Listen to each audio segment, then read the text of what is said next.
The forgotten echo, the grand assembly hall of the Galactic Council, floated in perfect silence above the crystalline world of Centrum Prime.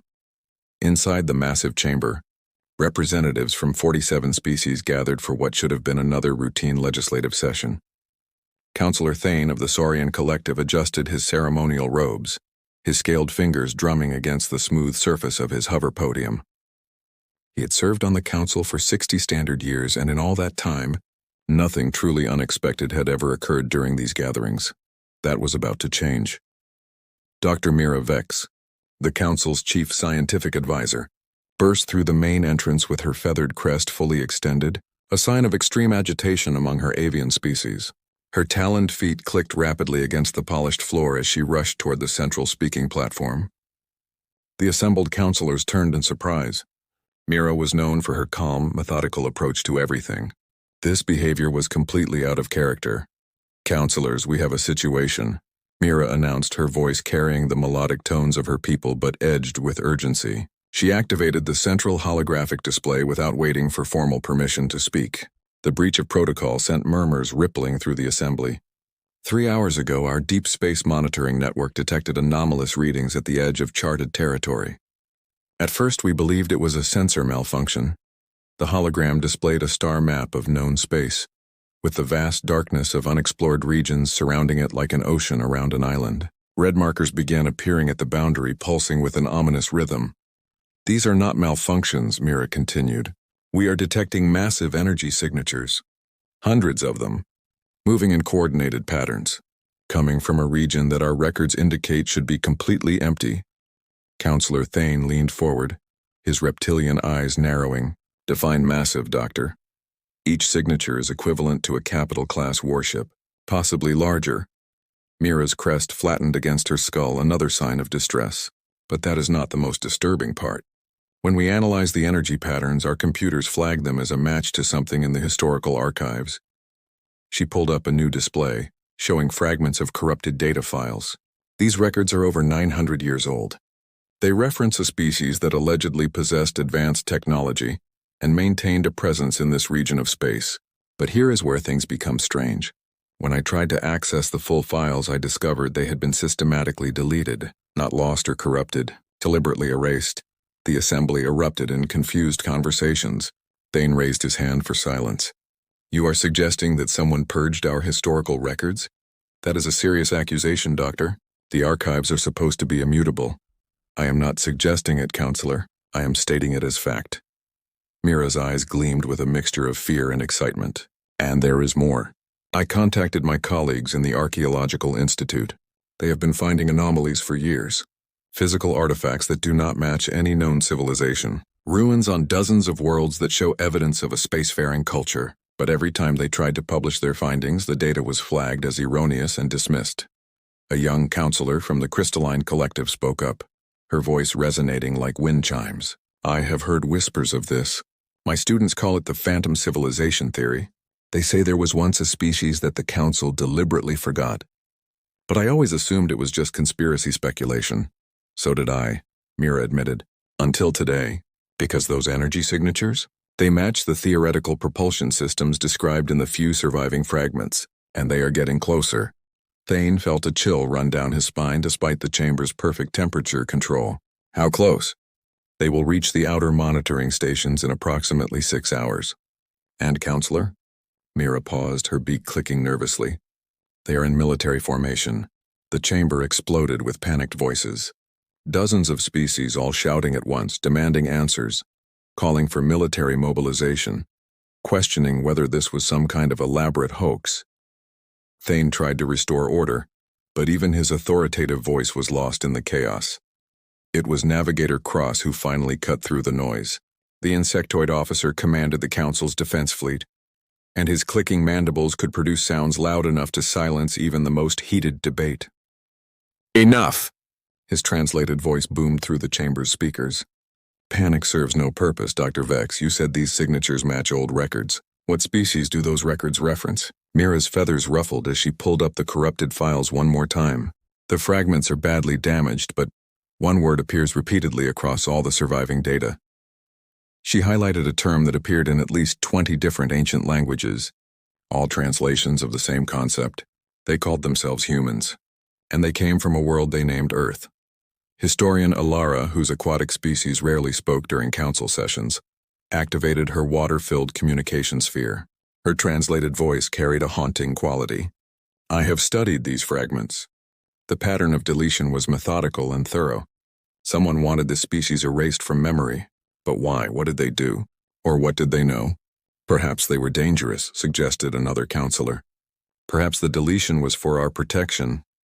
Or perhaps, Thane said slowly, his mind racing through possibilities, they were deleted because they learned something we were not supposed to know. Something that threatened those in power at the time. Mira nodded. I had the same thought. So I dug deeper. I found something else. Ancient warning beacons scattered across the outer rim. Most are no longer functional, but I managed to extract partial data from 3 of them. They all contained the same message transmitted 900 years ago. She played the audio file.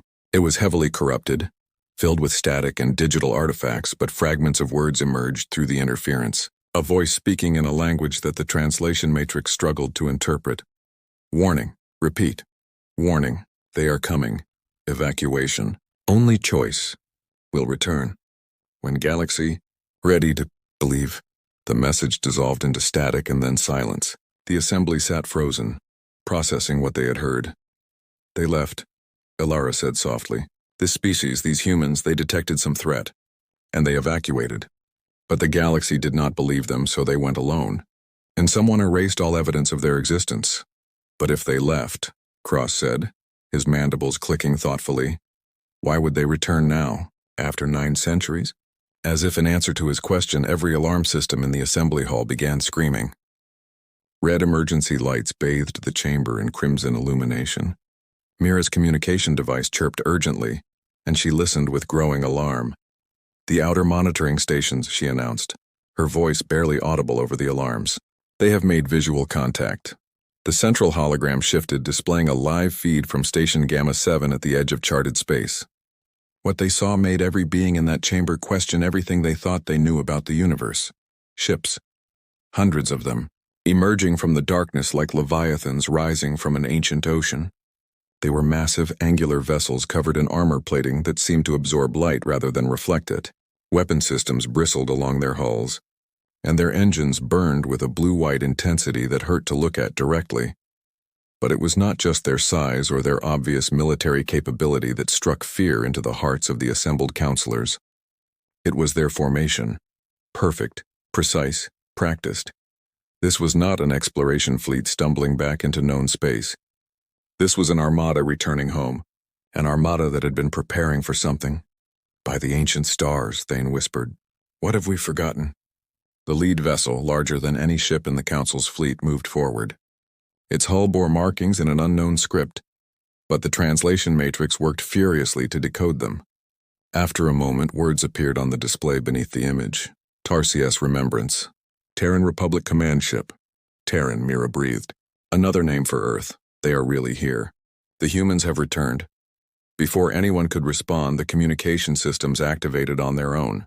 Every screen in the assembly hall, every personal device, every holographic display suddenly showed the same image.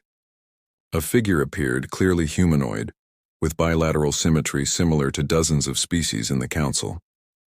But there was something in their eyes, a depth of experience and determination that spoke of hardships endured and battles fought far from any witness. Greetings to the Galactic Council, the figure said in perfect standard trade language. My name is Admiral Chen Wei of the Terran Republic Fleet. It has been 917 standard years since my people departed this region of space. We left because you would not believe our warning. We left because staying would have meant watching you all die. The Admiral paused, and something ancient and tired crossed their features. We erased ourselves from your history because we hoped that by disappearing, we might draw away the attention of what was coming. We have spent nearly a millennium in isolation, preparing, building, evolving, and now we have returned. Why? Thane found his voice, though it came out as barely more than a whisper. Why come back now? The Admiral paused, and something ancient and tired crossed their features. We erased ourselves from your history because we hoped that by disappearing, we might draw away the attention of what was coming. We have spent nearly a millennium in isolation, preparing, building, evolving, and now we have returned. Why? Thane found his voice, though it came out as barely more than a whisper. Why come back now? Admiral Chenwei's expression hardened. Because what we fled from has finally found us again. And this time it is following us home. We have perhaps 72 hours before it arrives.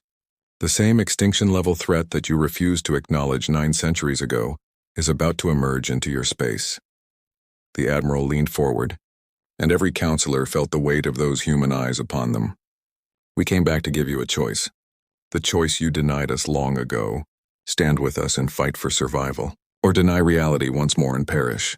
But know this, humanity will not run again. This time we make our stand. The only question is whether you will stand beside us. The transmission ended, leaving the assembly in absolute silence. Outside the viewports, the human fleet held position, waiting. And somewhere beyond them, in the infinite darkness between stars, something ancient and terrible was drawing closer. The galaxy had forgotten humanity's existence. But humanity had never forgotten what lurked in the void. And now, ready or not, the Council was about to remember why some species choose to disappear rather than face what lies beyond the light. When Earth remembers, the emergency summit convened within the hour. The Grand Assembly Hall had transformed from a place of bureaucratic routine into a war room humming with desperate energy. Counselor Thane stood at the command center, his scaled hands gripping the edge of the console as he watched the human fleet maintain its position at the boundary of Council space. Around him, military advisors from a dozen species shouted tactical assessments while scientists frantically analyzed every scrap of data they could extract from the newly arrived vessels. Dr. Mira Vex worked at a secondary station, her feathered crest constantly shifting between colors as her emotions fluctuated from fear to curiosity to something approaching awe. Counselor, I have completed the preliminary analysis of their ships. The technology is beyond anything in our databases. Their power generation alone exceeds our most advanced capital ships by a factor of 30, and these energy signatures suggest they possess weapon systems we cannot even classify. Navigator Cross approached with his characteristic clicking gait, his compound eyes reflecting the holographic displays. My tactical staff is terrified, Counselor. That fleet could eliminate our entire defense network in less than an hour if they chose to attack. We are completely outmatched. Then we are fortunate they came to help rather than conquer, Thane replied, though his voice carried an edge of uncertainty. The question is whether we can trust them, and whether we can trust ourselves to face whatever is coming. Historian Alara's water sphere floated closer, bubbles rising through the liquid as she spoke. I have been cross-referencing the fragments Dr. Vex recovered. There is a pattern in the deletions. Every record of humanity was erased during the administration of High Chancellor Vorath, approximately 900 years ago. The same Vorath who was later exposed as having suppressed multiple scientific discoveries that contradicted his political agenda. So the cover-up was political, Thane said. Someone decided that acknowledging humanity's warning would be inconvenient. Easier to erase them and pretend they never existed. Until the consequences of that decision literally appeared on our doorstep, Mira added grimly. A soft chime interrupted their conversation. Admiral Chenwei's face appeared on the main display, the human's expression composed but intense. Counselor Thane, we need to talk. And we need to talk now. Every moment we waste is a moment closer to catastrophe. Thane straightened his robes and nodded. Admiral, you have our attention. Tell us what we are facing. The display shifted to show a recording, clearly ancient and reconstructed from damaged files. It depicted a region of space that looked normal at first glance. Then reality itself seemed to tear open and something emerged.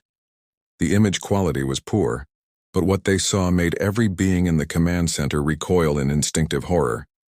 It was not a ship. It was not even clearly mechanical. It moved like liquid darkness given form and purpose, flowing through space in defiance of known physics. Where it passed, stars dimmed and died, planets crumbled into dust. Entire solar systems simply ceased to exist.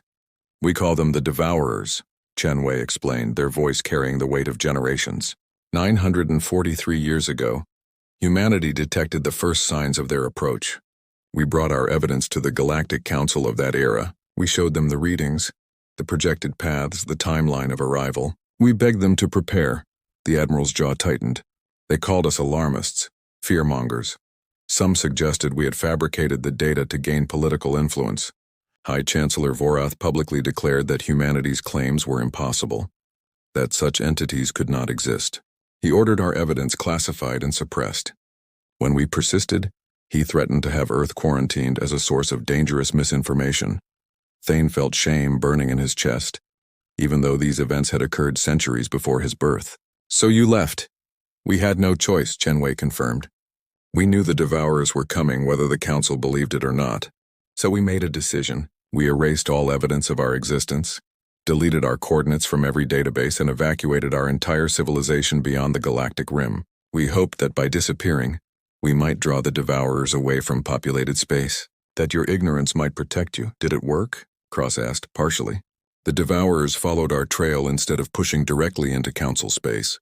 We led them on a chase across the void for 9 centuries. We fought them in the darkness between galaxies, in spaces so far from any sun that our children grew up never seeing natural starlight. We lost billions, entire colony fleets consumed, worlds we had built over generations reduced to nothing." The Admiral pulled up new displays showing the scope of humanity's exodus. Massive generation ships, mobile cities capable of sustaining millions in deep space, construction facilities that could manufacture entire fleets while traveling at relativistic speeds, defensive networks that spanned light years. "We did not just run," Chenwei continued. "We evolved. We built, we prepared. Every battle we fought taught us something new about the Devourers. Every loss made us stronger, smarter, more determined. We became something the old humanity could never have imagined. We became survivors." Mira studied the technical readouts with growing amazement. "Your propulsion systems, your weapons, your defensive shields, none of this technology existed 900 years ago. You developed all of this during your exodus? Necessity is a powerful teacher, Doctor. When extinction is the alternative, innovation becomes instinct." Chenwei's expression softened slightly. "But we never forgot where we came from. Every human child learns the history of Earth. Every ship in our fleet carries genetic samples from our homeworld. We maintained our culture, our languages, our memories. We refused to let the Devourers take that from us. Why return now?" Thane asked the question that burned in everyone's minds. "If you were safe in the void, why risk coming back?" The Admiral's face grew grim. "Because we are not safe. We cannot outrun them forever. 3 months ago, the Devourers changed their behavior. They stopped pursuing us and began moving with clear purpose, toward Galactic Center. Toward you. We realized they had always known about Council space. They were simply taking their time, consuming everything in their path. And now, they are close enough that there is nowhere left to run." Chenwei leaned forward, and the intensity in their eyes made it clear this was the moment of truth. "We came back because running is no longer an option. We came back because despite everything, despite the denial and the erasure and the 900 years of isolation, you are still the species we shared this galaxy with, and we will not abandon you to face alone what we have learned to fight." The command center fell silent. Then Historian Alara spoke, her voice barely a whisper through her translation sphere. "You came back to save us. After we betrayed you. We came back because it is the right thing to do," Chenwei replied simply. "And because humanity learned something in the void that we need you to understand. We are stronger together than apart. The Devourers want us divided, isolated, easy to consume. They want us to do exactly what the old Council did. Deny the danger until it is too late." The Admiral gestured, and new data flooded the Council systems. Technical specifications, tactical analyses, weapons designs, defensive protocols. 9 centuries of accumulated knowledge freely shared. "This is everything we know about fighting the Devourers," Chenwei explained. "Our ship designs, our weapons, our strategies. We are giving it to you freely, but technology alone will not save us. We need unity. We need every species in this Council to understand that what is coming will not discriminate. It will consume everything unless we stand together." Counselor Thane looked around the command center at the faces of dozens of species, all processing the enormity of what they were being told. He saw fear, certainly, but he also saw something else. Determination. The same determination he heard in Admiral Chenwei's voice. "How long do we have?" Thane asked. 71 hours and 18 minutes until the first Devourer Vanguard enters Council space," Chenwei replied. "Not enough time to fully integrate our technology. Not enough time to train your forces in our tactics. but enough time to make a stand if we work together. Navigator Cross stepped forward, his mandibles clicking in what his species used as a gesture of respect. What do you need from us, Admiral? I need you to trust us. I need you to believe what your ancestors refused to believe, and I need you to fight. Chen Wei's image expanded to show the full human fleet. We have 347 capital ships, 2,000 escort vessels, and enough firepower to hold a defensive line for approximately 72 hours if we receive no support. With Council forces integrated into our formation, we can extend that to 96 hours, maybe longer. And then what? Mira asked. What happens after 96 hours? Then we find out if humanity's 900 years of preparation was enough. We find out if the weapons we built, the strategies we developed, the sacrifices we made were sufficient. The Admiral paused. Or we find out if the Devourers truly are unstoppable, and we make them pay for every meter of space they take. Thane made his decision. In his 60 years of service, he had never faced a choice this consequential, but some decisions transcended politics and procedure. Some decisions defined whether a civilization deserved to survive. Navigator Cross. Mobilize the defense fleet. Dr. Vex. Coordinate with the human scientists to begin technology integration. Historian Ilara. I need you to broadcast the truth to every world in Council space. Tell them about humanity. Tell them about the Devourers. Tell them everything. He turned back to face Admiral Chen Wei. And Admiral, on behalf of the Galactic Council, I apologize. For the denial. For the erasure. For 900 years of forcing you to fight alone. It should never have happened. Chen Wei nodded slowly. Apology acknowledged, Counselor. But save your words for after. Right now we have work to do. The display shifted to show the void beyond Council space. And there, barely visible against the darkness, something moved. The first tendrils of the Devourer vanguard reaching toward the light. Positions, everyone. Cross commanded, his voice carrying throughout the command center. The humans came back for us. Now we show them they were right to believe in us. As the Council's forces began moving to join the human fleet, Thane watched the two armadas merge into a single formation. Different species, different technologies, different histories, but united by the same goal. Survival. Not as separate civilizations, but as one galaxy standing against the darkness. Admiral, Thane said quietly, thank you for coming home. Chen Wei's response came through clearly, carrying the weight of 900 years of exile and the hope of a unified future. Thank you for finally believing. Now let us show the Devourers why that was their greatest mistake. The combined fleet moved forward, human and Council forces side by side, to face the oldest threat the galaxy had ever known. Above them, the stars burned with renewed brilliance as if the universe itself recognized that something fundamental had changed. Humanity had returned. The galaxy had remembered. And together, they would write a new chapter in the history that had been nearly erased forever. The Devourers were coming. But they would not find easy prey waiting in the light. They would find something they had never encountered in all their eons of consumption. They would find species who had learned that survival meant standing together, no matter the cost. And they would find humanity, who had spent 900 years preparing for this single moment. The moment when running stopped and fighting began. The moment when the forgotten became the defenders. The moment when Earth remembered why it never truly left the galaxy behind. The void opened. The battle began, and across 1,000 worlds, beings who had never heard of humanity watched as their saviors emerged from the darkness, leading the charge against extinction itself.